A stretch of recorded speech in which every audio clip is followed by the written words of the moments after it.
The communication panel beeped 3 times before Administrator Telvin noticed it. His 4 arms moved across different screens, while his eyes tracked resource allocations for the outer sectors. The Galactic Council station hummed with its usual activity, thousands of species working together to maintain peace across known space. The beeping continued. Telvin finally glanced at the distress monitor. A red indicator pulsed in the corner of his screen. He tapped it with one claw and data flooded across his display. An automated distress beacon had activated somewhere in the outer fringe, that lawless stretch of space where pirates hid between jumps. Telvin pulled up the signal details. The transmission was corrupted, fragments of data mixed with static from the nearby Crimson Nebula. He could make out basic information: civilian transport, disabled engines, hull breach forming, 17 passengers aboard. The vessel registry showed through the interference as Class II peaceful civilization. Standard protocol was clear. Civilian vessel in distress, non-military classification, send the appropriate rescue team. Telvin dispatched Council Rescue Frigate Mercy Light with 3 security escorts. Light armament, diplomatic crew, exactly what peaceful civilians would need.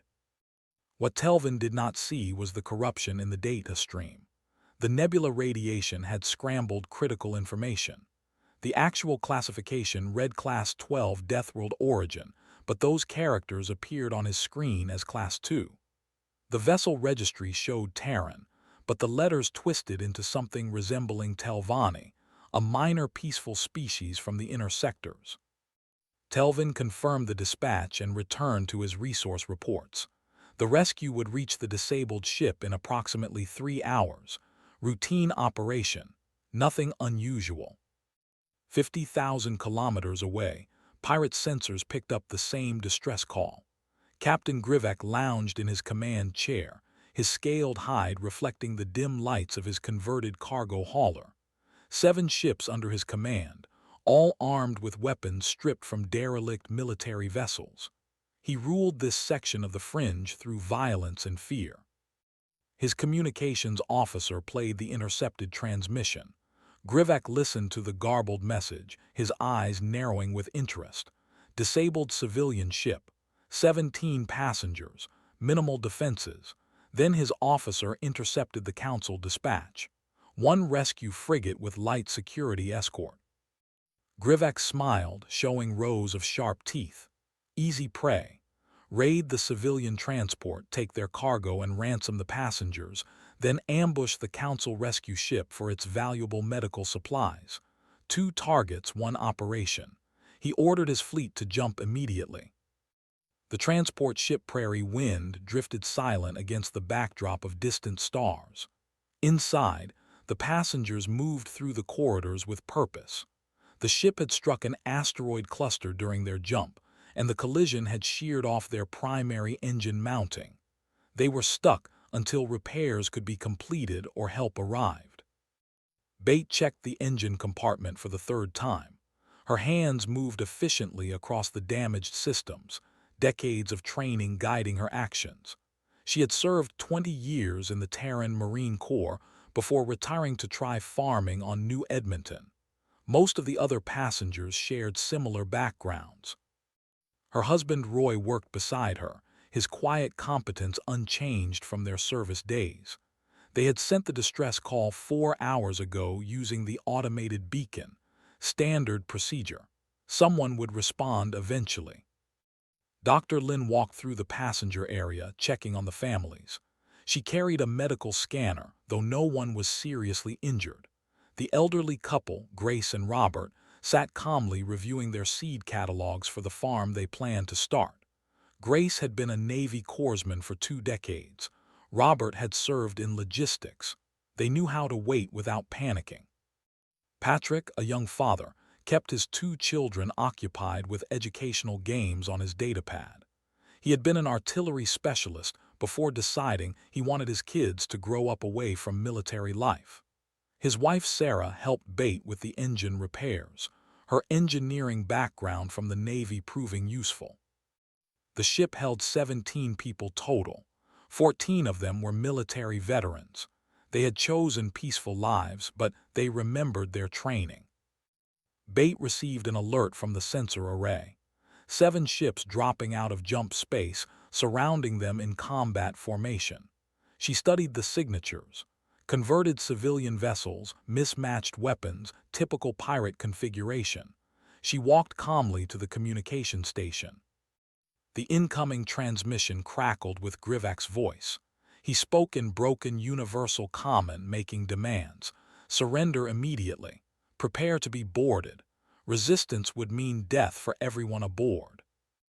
Bate listened without expression. She glanced at Roy, who had moved to stand beside her. They shared a look that contained years of shared experience. She opened the return channel. "You sure you want to do this?" Her voice was calm, almost conversational. Grivak's laughter echoed through the speaker. He gave them 60 seconds to comply, or he would breach their hull and take what he wanted from the wreckage. Bate turned to face the other passengers. "All right, folks, Protocol 7, you know the drill." The transformation was quiet and efficient. Robert opened a concealed panel in the cargo hold, revealing a weapons locker. Every Terran frontier ship carried them, standard precaution for traveling through dangerous space. Dr. Lin picked up a pulse rifle, checked the charge indicator, and moved to a defensive position near the main corridor. Roy suited up in what appeared to be maintenance gear, but included reinforced plating at vital points. Grace distributed ammunition while keeping one eye on the children, making sure they were secured in the reinforced safe room designed for exactly this situation. Patrick rigged the cargo bay with improvised explosives using engine components and fuel cells. His hands moved with the practiced ease of someone who had done this type of work many times before. Bate opened a secondary communication panel, one running on military encryption frequencies. She broadcast on the Terran emergency channel that every defense vessel monitored continuously. "This is Prairie Wind, Terran civilian transport under pirate attack. 17 souls aboard. We are holding position and awaiting support." The message went out into space, traveling faster than light through the quantum communication network. Somewhere, someone was listening. Someone would respond. The Terrans always responded when their people called for help. Bate watched the countdown timer on Grivak's ultimatum. 40 seconds remaining. She picked up her own weapon, a mining plasma cutter that had been modified for a different purpose. The other colonists took their positions without drama or heroics, just quiet preparation. They were farmers now, heading to a new world to build peaceful lives. But today they were something else, something that came naturally to every human who had ever lived on Earth. They were people protecting their community, and they would hold until help arrived. The timer reached 0.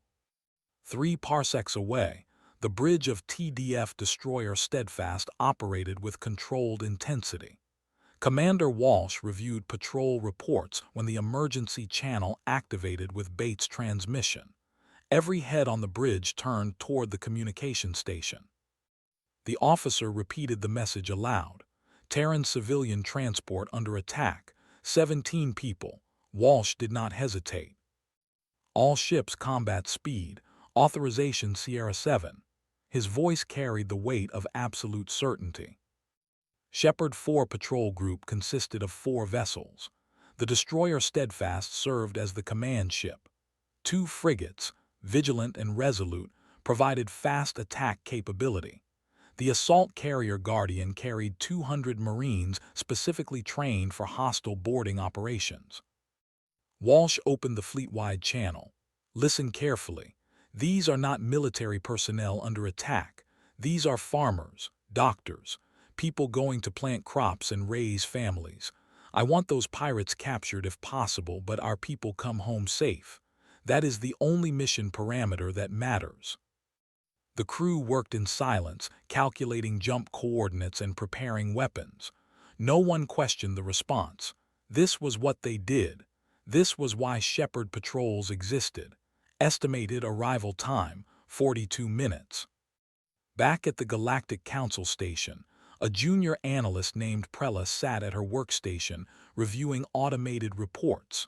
She had flagged the distress call from earlier, running recovery algorithms to clean up the corrupted data. The results made her mandibles click nervously. The clean data showed completely different information. Not Class 2, Class 12 Deathworld origin, not Telvanni registry, Terran. The words appeared clearly on her screen once the nebula interference was removed.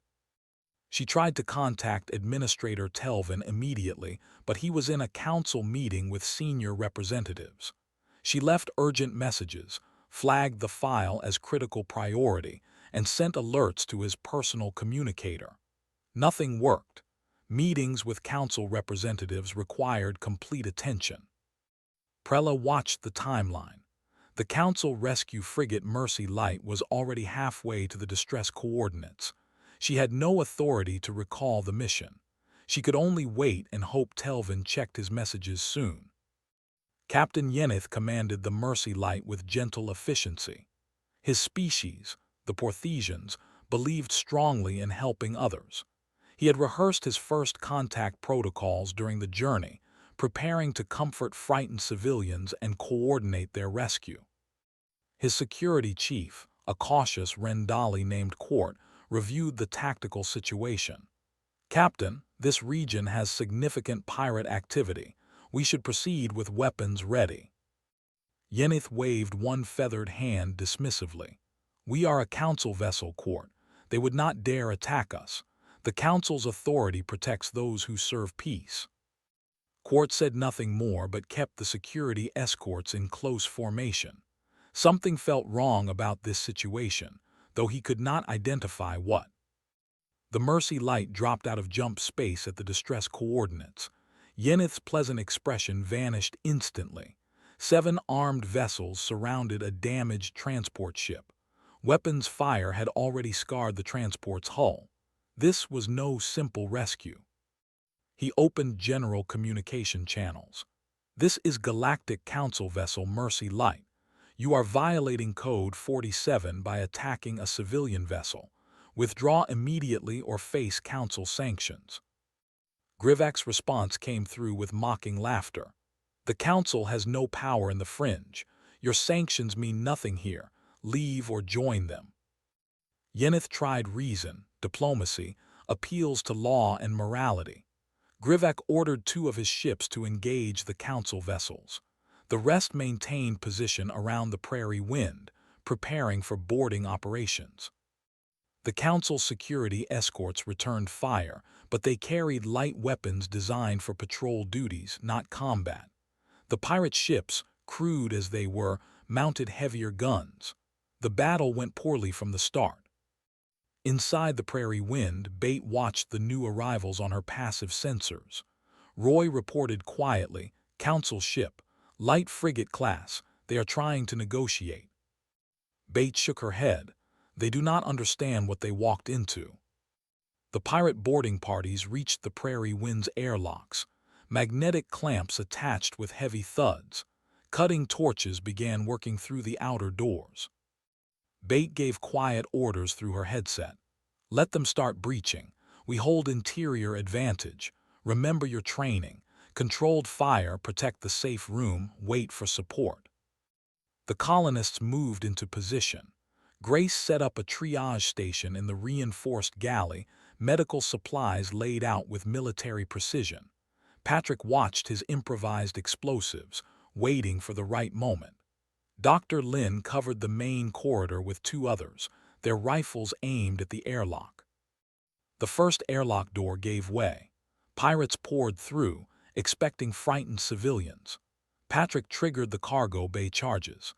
The explosion tore through the boarding party, sending survivors stumbling back through the breached airlock in confusion and pain. Grivak received the report over his communication channel. His confidence wavered. "What do you mean they are armed? They are civilians." His tactical officer studied the sensor data. "Captain, the transport is running a very hot reactor for a disabled ship. Power levels are inconsistent with the damage they should have sustained. Grivak growled in frustration. He ordered all ships to open fire, intending to disable the transport completely and force surrender. Before he could give the final command, his sensor operator shouted in alarm. Jump signatures, multiple contacts emerging. Space rippled and tore. 4 Terran warships dropped out of FTL in perfect combat formation. The destroyer positioned itself directly between the pirates and the Prairie Wind. The frigates swept wide, cutting off escape vectors. The assault carrier launched dropships toward the damaged transport. Commander Walsh's voice filled every communication channel, cold and absolute. This is Terran Defense Fleet Destroyer Steadfast. All hostile vessels, power down weapons and prepare to be boarded. This is your only warning. Grivak stared at his tactical display. The intelligence officer stammered beside him, pulling up ship classifications and threat assessments.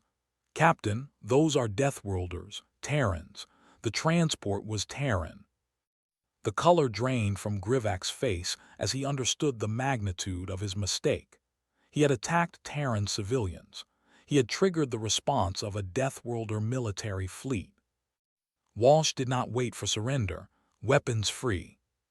The Terran ships opened fire.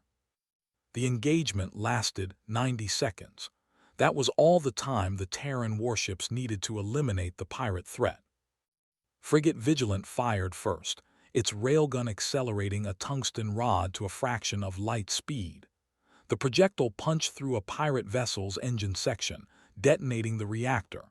The ship went dark, venting atmosphere and spinning slowly in the void. Frigate Resolute targeted 2 pirates attempting to flee. Precision laser strikes disabled their maneuvering thrusters. Both ships tumbled helplessly, unable to control their trajectory. The destroyer Steadfast advanced on Grivak's flagship. Point defense systems intercepted the desperate weapons fire from the pirate ship. The Terran weapons, designed to crack hardened military targets, treated the converted civilian hull like thin metal sheeting. 3 shots removed the weapon batteries. A 4th destroyed the jump drive. The remaining pirate vessels ceased fire and began broadcasting surrender on all frequencies. Commander Walsh ordered weapons hold but kept targeting solutions active. Inside the Prairie Wind, Bait monitored the battle through her sensors. The entire engagement unfolded with brutal efficiency. No wasted shots, no hesitation, just professional violence applied with surgical precision. Her headset crackled with a new voice, calm and reassuring. Prairie Wind, this is Marine Captain Akoy, TDF Guardian. We are coming to get you. Sit tight. Bait allowed herself a small smile. Good to hear from you, Marines. We have wounded, but the situation is stable. Pirates still attached to airlocks 2 and 5. Copy that, we will handle them. Stay clear of external bulkheads. The colonists watched through viewports as Marine assault pods launched from the carrier Guardian. The pods moved with purpose, magnetic grapples latching onto the pirate ships still clamped to the Prairie Wind's hull. Breaching charges detonated. Marines poured through the openings in armored pressure suits, weapons ready. The pirates inside those ships had nowhere to run. The Marines swept through the vessels with overwhelming force, clearing each compartment in seconds. Bait heard the impacts through the hull as the Marines worked. No battle cries, no dramatic pronouncements, just efficient room clearing by professionals who had done this 1,000 times. Within 4 minutes, the attached pirate vessels were secured. Marine engineers began carefully detaching them from the Prairie Wind to prevent further hull damage. Captain Akoy entered through airlock 3, her Marines following in disciplined formation. She found Bait standing calmly near the command console, still holding the modified plasma cutter. Akoy gave a simple salute, "Ma'am." Bait returned it, "Captain, appreciate the timely arrival." Akoy surveyed the interior.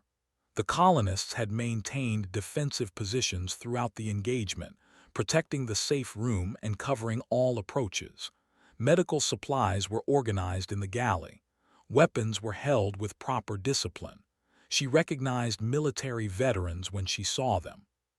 "Your people did good work here," Akoy said. "We remembered our training," Bate replied. Marine medics moved through the ship, assessing injuries. Roy had a fractured arm from explosive decompression when the hull breached. Dr. Lin showed minor burns from plasma fire, but had already treated 3 other colonists. Grace had worked triage efficiently, stabilizing everyone before the Marines arrived. Outside, Commander Walsh dealt with the surviving pirates. Grivek and his crews abandoned their ships in escape pods. Knowing the alternative was death when the Terran weapons finished their work, Walsh ordered the pods collected and the crews placed in the Steadfast's brig. The Council frigate Mercy Light drifted nearby, damaged but intact. Its shields had held against the pirate weapons, though just barely. Captain Yenith stood on his bridge in stunned silence, watching the Terran ships methodically dismantle a pirate fleet that had completely outmatched his forces. Walsh opened a channel to the Mercy Light. "Council vessel, this is Commander Walsh. Do you require assistance?" Yenith found his voice after a moment. "We are damaged but functional. Thank you for your intervention, Commander. I did not expect such a rapid response." Terran civilians sent a distress call. "We respond." Walsh's tone suggested this was the most natural thing in the galaxy. "I see." Yenith paused. "Commander, I must confess the Council dispatched us believing this was a Class II peaceful civilization vessel. The distress signal was corrupted. We did not know they were Terran." Walsh considered this information. "That explains the light security escort. Captain, you should know that any Terran civilian vessel automatically triggers military response if they send distress calls.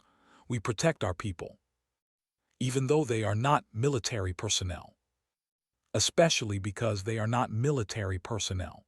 They left service to build peaceful lives. We make sure they can live those lives safely." Yenith absorbed this cultural information. In Council space, civilian vessels relied on civilian rescue services. Military forces responded only to military threats. The Terran approach was completely different. Walsh continued, "I am boarding the Prairie Wind to assess the situation. You are welcome to join me if your ship is stable." Yenith agreed immediately. He needed to understand what had happened here. The 2 captains met aboard the damaged transport. Walsh found the colonists organized and calm, treating the entire incident like a training exercise that had unfortunately gone live. Bate briefed him on their status while Roy supervised repairs with Marine engineers. Yenith watched in fascination. These people showed no panic, no trauma from the attack. They moved with purpose and competence, already planning how to complete their journey once repairs were finished. He approached Bate cautiously. "I must apologize. The Council should have sent stronger support. We believed you were peaceful civilians." Bate looked at him with a slight smile. "We are peaceful civilians, Captain. We are going to New Edmonton to farm, plant crops, raise livestock, build a community. But you fought like soldiers." "We remembered our training," Bate said simply. "Most of us served in Terran military before retiring. We chose peaceful lives, but we do not forget how to protect ourselves and each other. That is what humans do." Yenith's feathers ruffled in confusion. The contradiction made no sense to him. Warriors who wanted to farm, soldiers who desired peace, veterans who could switch between defending their lives and planning crop rotations. Commander Walsh understood his confusion. "Captain Yenith, you need to understand something about Terrans. We come from a world that spent millions of years trying to kill us. Every generation learned one lesson above all others: work together or die alone. When someone needs help, you help them. When someone threatens your people, you stop them. These 2 ideas are not contradictory to us." Yenith looked around the Prairie Wind at the colonists continuing their work. He was beginning to understand why the galaxy classified Earth as a Class 12 death world. Back at Galactic Council headquarters, Administrator Telvin finally emerged from his meeting. He found 73 urgent messages waiting on his personal communicator, all from Junior Analyst Prella, all marked critical priority. His good mood from a successful council negotiation evaporated when he read the first message. Corrupted distress signal, classification error, Terran civilian vessel, Class 12 Deathworld origin. He pulled up the timeline. The Mercy Light had reached the coordinates 30 minutes ago. He opened communication channels frantically, trying to reach Captain Yeneth. The channel connected after a tense moment. Captain Yeneth, report your status immediately. Yeneth's voice came through, surprisingly calm. Administrator, we are safe. The Terran Defense Fleet arrived and resolved the situation. The civilian transport is secure. Telvin felt his three hearts slow their racing. What happened? The distress call was from a Terran civilian vessel under pirate attack. The corruption in the signal made it appear as Class 2 peaceful civilization. 7 pirate vessels had surrounded them when I arrived. I attempted diplomatic resolution, but the pirates engaged us. We were losing the battle when 4 Terran warships emerged from FTL and eliminated the pirate threat in approximately 90 seconds. Telvin sat down heavily. Were there casualties? Minor injuries among the Terran civilians. They defended themselves successfully until military support arrived. Administrator, these were farmers and doctors. Veterans, yes, but they had retired from service. They fought off pirate boarding parties while waiting for rescue. And our vessel? Damaged but functional. The Terrans protected us once they arrived. Commander Walsh has been very professional. Telvin processed this information. A council rescue operation had nearly resulted in disaster because of a corrupted signal. Only the Terran military response had prevented a complete catastrophe. He made immediate decisions. Captain Yeneth, coordinate with the Terran commander. Provide any assistance the civilian vessel requires.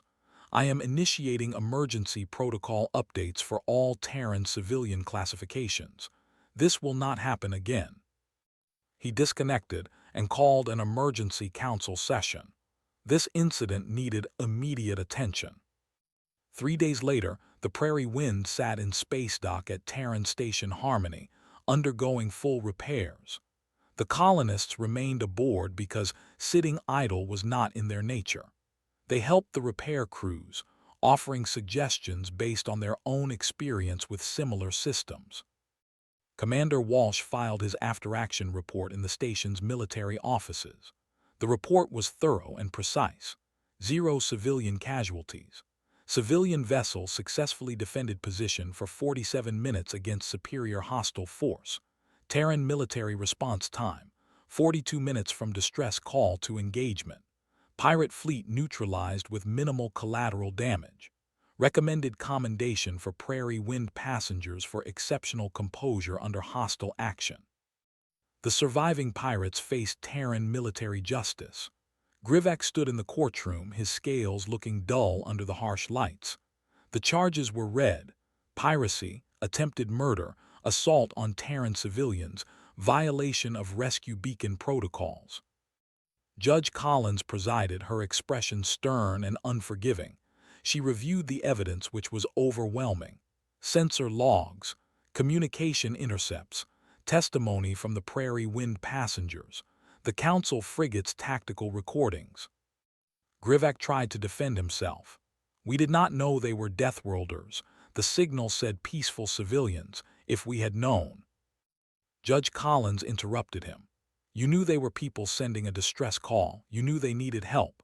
You chose to attack them instead. The fact that they were Terran is irrelevant to the moral calculation. You are a predator who targeted the vulnerable. The sentence is complete asset forfeiture, permanent ship impound, and 20 years labor service on frontier colony worlds. You will spend those years building instead of destroying. Dismissed. Grivak was led away. His ships would be broken down for parts. His crew would serve similar sentences. The message was clear. Attacking civilians, any civilians, brought severe consequences. At Galactic Council headquarters, Administrator Telvin presented his new protocols to the full council chamber. Representatives from hundreds of species filled the massive room, their various forms creating a tapestry of galactic diversity. Telvin displayed the incident data on the central hologram, the corrupted signal, the classification error, the near disaster that followed. A Quillaran representative raised one claw. Administrator, why did the Terrans respond with military warships to a civilian distress call? This seems like excessive force deployment. Telvin had anticipated this question. He displayed the Terran response protocols. The Terran Defense Fleet maintains dedicated patrol groups called Shepherds specifically to protect civilian vessels. Any distress call from Terran civilians triggers immediate military response, regardless of the apparent threat level. They treat protection of civilians as a primary military function. Another representative, a floating gas entity from the Nebular Collective, pulsed with curiosity. But these civilians were capable of defending themselves. The report shows they held off the pirates effectively. Why send military forces at all? Telvin showed footage from the Steadfast combat recorder. The cold efficiency of the engagement. The overwhelming force applied without hesitation.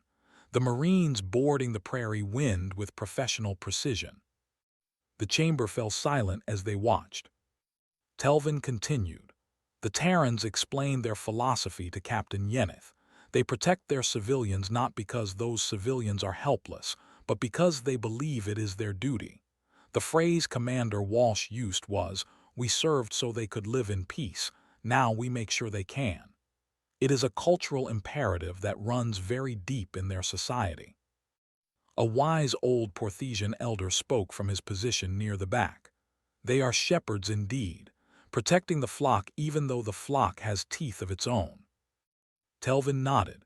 Exactly, and we nearly sent inadequate support because our systems could not properly identify a Terran vessel. I am proposing immediate updates to our communication protocols.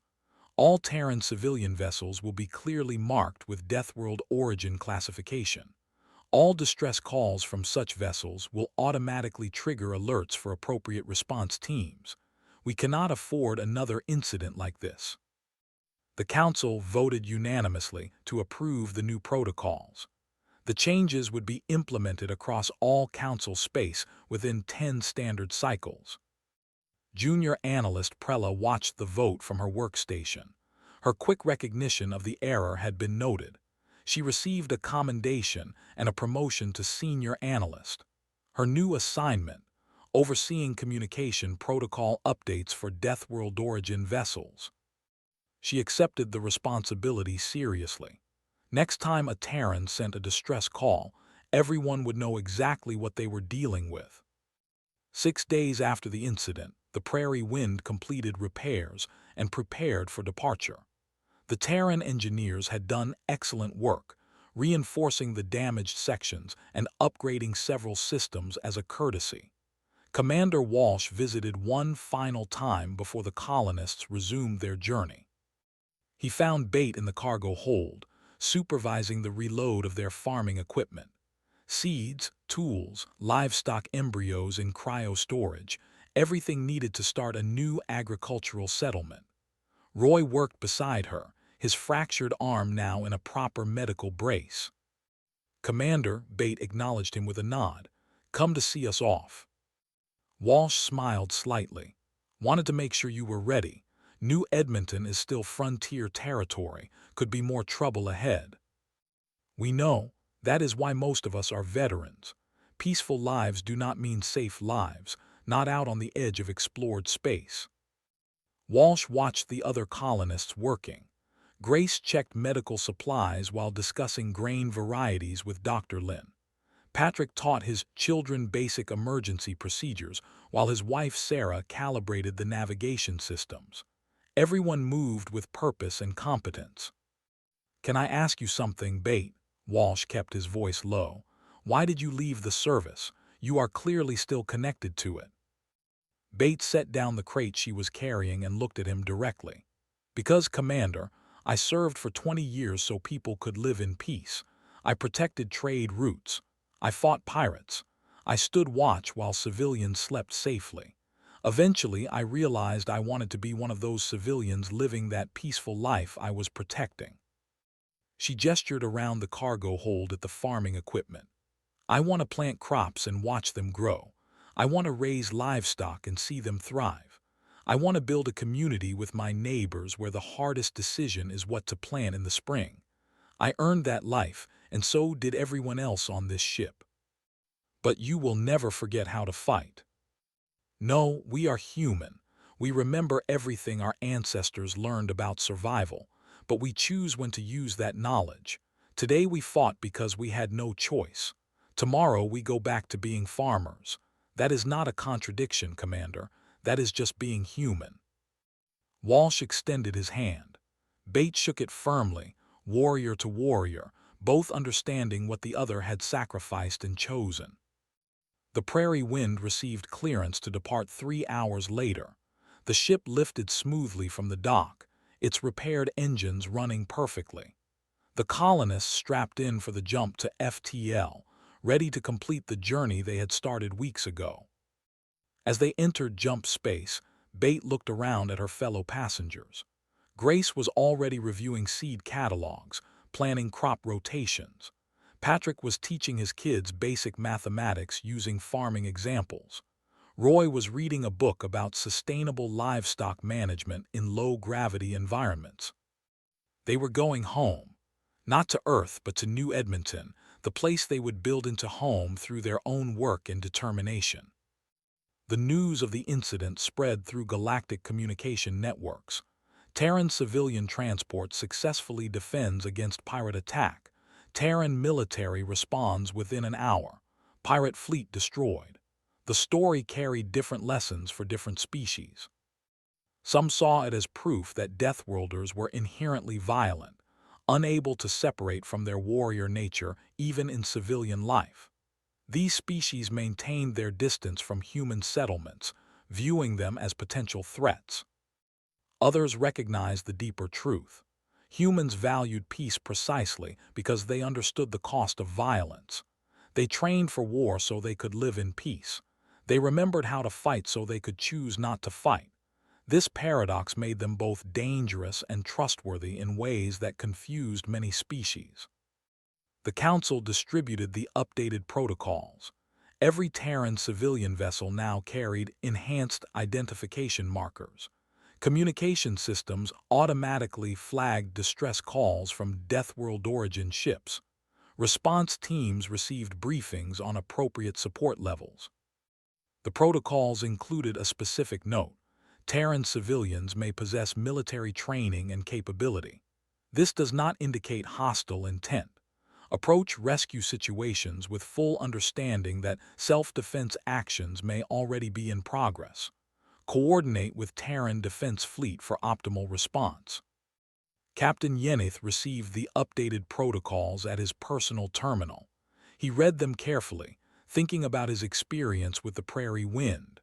The Terrans had been polite, professional, and grateful for Council assistance. They had also been absolutely capable of defending themselves until proper support arrived. He updated his own rescue procedures, adding notes from his direct experience. Future Council rescue operations would benefit from the lessons learned. He felt grateful that everyone had survived to learn those lessons. Junior Analyst Prella, now Senior Analyst Prella, worked with communication teams across Council space. She ensured the new identification systems were implemented correctly. Every station, every relay, every monitoring post now had the tools to properly identify Terran vessels and respond appropriately. She thought about Administrator Telvin's words during her promotion ceremony. You prevented a disaster by recognizing the error and reporting it immediately. That is the definition of excellence in our work. Prella took her new responsibilities seriously. Terran civilians deserved proper protection when they called for help. Council forces deserved accurate information to provide that protection. Her work would ensure both happened correctly. 3 weeks later, the Prairie Wind dropped out of FTL in orbit around New Edmonton. The planet rotated below them, a beautiful mix of blue oceans, green continents, and white clouds, exactly the kind of world they had hoped to find. The colonists looked through viewports at their new home: rich soil, plentiful water, temperate climate, room to build and grow and live the peaceful lives they had earned through decades of service. Bate stood beside Roy, both of them looking down at the planet's surface. Somewhere down there was their plot of land, their future farm, their community. "Ready?" Roy asked quietly. Bate smiled. "More than ready, let us go plant some crops." The Prairie Wind descended through the atmosphere, carrying 17 people who had defended their lives with warrior skill and now intended to live those lives with peaceful purpose. They had proven that humans could be both. They would continue proving it every day on New Edmonton. The ship landed gently in the settlement zone.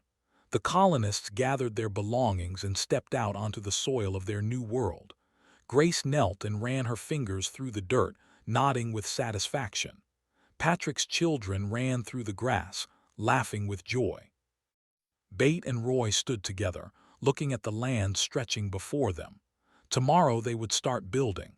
Today they would rest and give thanks for arriving safely. The galaxy was learning what humans had always known. Peace was not weakness. Strength was not the same as violence. And the most dangerous warriors were often those who wanted nothing more than to put down their weapons and plant gardens. 1 year later, the settlement on New Edmonton thrived.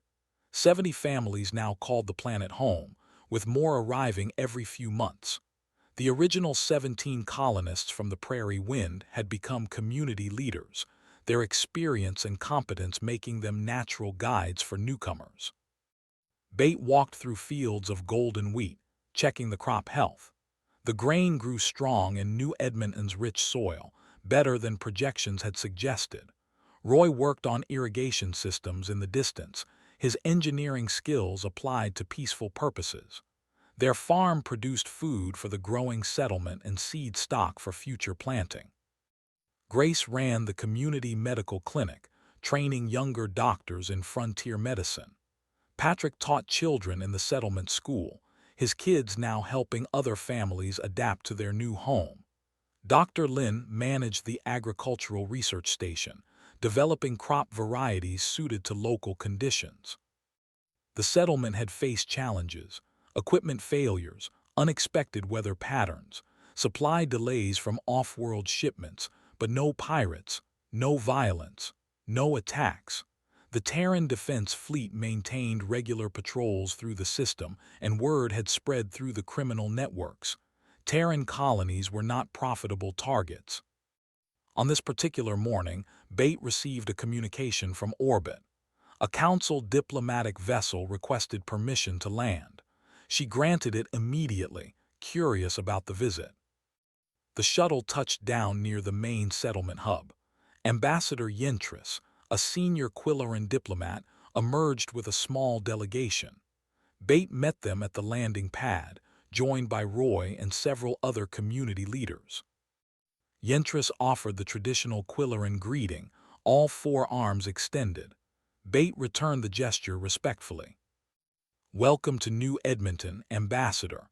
What brings the Council to our settlement?" Yentris gestured to his aide, who produced a data pad. "We are conducting research on successful frontier settlements. New Edmonton has shown remarkable growth and stability in its first year. The Council hopes to understand your success and share those lessons with other developing colonies." Bates smiled. "We work hard and help each other, not much more complicated than that.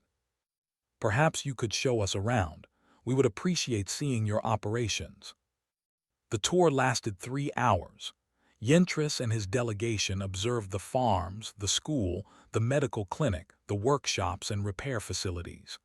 They noted the efficient layout, the communal resource sharing, the organized emergency response systems. What struck Yentris most was the atmosphere. People worked together without apparent hierarchy. Veterans and civilians, military and non-military, all contributing according to their abilities. Children played safely while adults maintained watch without being obvious about it. The settlement felt peaceful but never vulnerable. During lunch in the community hall, Yentris asked the question that had been bothering him. Administrator Bate, I must ask, your settlement includes many former military personnel. Does this not create tension? We have observed other colonies where warrior cultures clash with peaceful civilian populations. Bate finished her meal before responding. Ambassador, I think you misunderstand what human military service means. We do not have a warrior culture. We have a service culture. People join the military to protect others, not to seek glory or violence. When we retire, we are still the same people who wanted to help and protect. We just do it differently. Grace added from across the table, I spent 20 years as a Navy corpsman. I healed people then, I heal people now. The uniform changed, the purpose did not. Patrick spoke up. I used artillery to protect civilians from threats. Now I teach children mathematics so they can build better futures. Same goal, different tools. Yentris considered this carefully. So military training for humans is about protection and service, not combat and conquest. Roy nodded. Combat is the method, protection is the purpose. When we do not need the method anymore, we are happy to put it aside, but we remember it in case we need it again.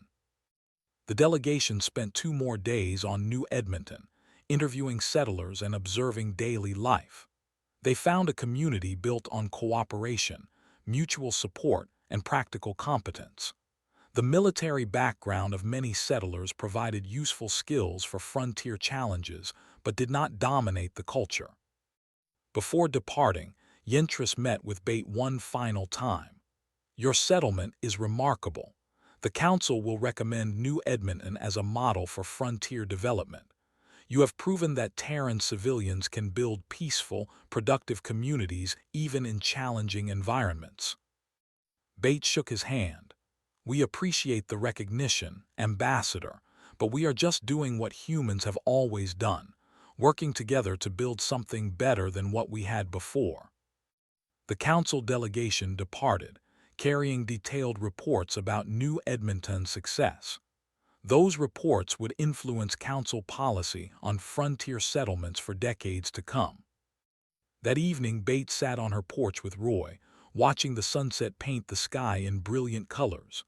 Their farm stretched before them, crops growing strong, livestock healthy in their pens. In the distance, other farms showed lights coming on as families gathered for dinner.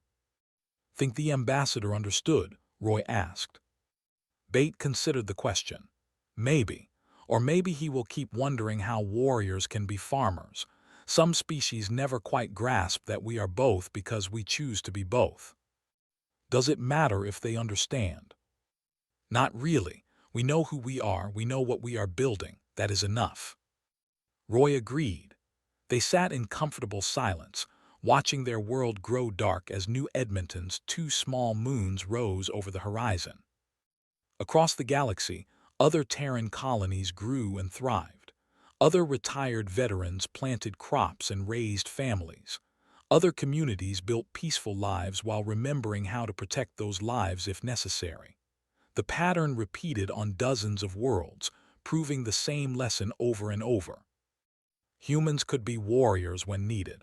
Humans could be farmers when wanted. The two were not contradictory because humans understood something fundamental that many species struggled to grasp. Peace was not the absence of capability for violence. Peace was the choice to use that capability for protection instead of conquest, for building instead of destroying, for growing instead of taking. Bate and Roy went inside as full darkness fell. Tomorrow they would wake early and work the farm. They would help neighbors with repairs. They would teach children about sustainable agriculture. They would live the peaceful lives they had fought to make possible. And if trouble came again, if someone threatened their community or their way of life, they would remember their training and do what needed to be done. Then they would go back to farming, because that was who they chose to be. The Prairie Wind incident became a teaching example in Terran military academies and council diplomatic schools. Two groups learning the same lesson from different perspectives. Terrans learned that their reputation protected their civilians even in the darkest corners of space. The Council learned that Deathworlder civilians were still Deathworlders, capable and dangerous when threatened, but preferring peace when given the choice. 1 year after landing on New Edmonton, 17 colonists had become a community of hundreds. The farms produced surplus food. The settlement exported agricultural products to other colonies. Children grew up learning both how to grow crops and how to protect what they grew. Bate looked at what they had built and felt satisfied. This was why she had served. This was what she had protected. And now she lived it every day, surrounded by people who understood the same truth. Peace was worth fighting for, and once won, peace was worth living fully.